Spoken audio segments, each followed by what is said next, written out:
આજે ગુજરાતમાં ચારે તરફ જ્યારે જન આક્રોશ યાત્રામાં અમે લોકોની વચ્ચે ગયા, કે ઉત્તર ગુજરાત હોય, સૌરાષ્ટ્ર હોય, મધ્ય ગુજરાત હોય કે દક્ષિણ ગુજરાત હોય, બધી જ બાજુ એક જ અવાજ છે કે ગુજરાતમાં દારૂબંધીનો કાયદો છે, પણ આ ભાજપની ભ્રષ્ટાચારી હપ્તાખોર સરકારને કારણે એક એક ગામમાં, એક એક ગલીમાં પીવાનું પાણી નથી મળતું, પણ દારૂની રેલમ છે. અને દારૂ કરતા પણ હવે ગાંજો, ચરસ ને ડ્રગ્સથી ગુજરાતની યુવા પેઢી બરબાદ થાય છે.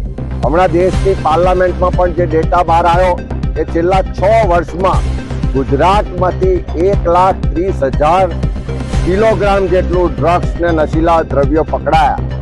અને એ જ રીતે જોઈએ જે આંકડા છે કે મોટે ભાગનું ડ્રગ્સ ગુજરાતના દરિયાકાંઠેથી આવ્યું. એટલે ગુજરાત ડ્રગ્સનું લેન્ડિંગ હબ બની ગયું છે.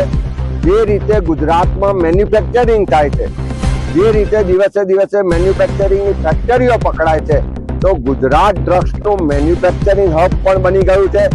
આ જ ગુજરાતમાંથી ડ્રગ્સ આજુબાજુના રાજ્યોને બીજે વિસ્તારોમાં જાય છે. એનો મતલબ કે ગુજરાત ડ્રગ્સનું ટ્રેડિંગ હબ પણ બની ગયું છે.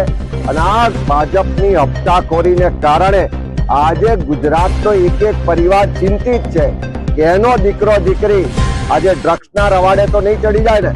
આ નશાના રવાડે ચડીને ગુજરાતની યુવા પેઢી બરબાદ થઈ રહી છે. અને આજે એવી સ્થિતિનું નિર્માણ થયું છે કે જો તાત્કાલિક લોક જાગૃતિ નહીં આવે, આ હપ્તાખોર સરકારને દૂર નહીં કરીએ, તો આવનારા સમયમાં આપણે દુઃખ સાથે કહેવું પડે કે ગુજરાત આ નશાના કારણે ઉડતા ગુજરાત બનવાની દિશામાં આગળ વધી રહ્યું છે.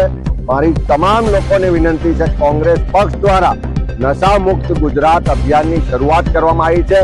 અમારી NSUI વિદ્યાર્થી પાંચ દ્વારા ડ્રગ્સ ફ્રી કેમ્પસની અભિયાનની શરૂઆત કરવામાં આવી છે. ત્યારે આવો સાથે મળી આ હપ્તાખોર સરકારને પણ કાન ઠેકાણે લાવીએ અને ગુજરાતની યુવા પેઢીને નશાથી બચાવીએ.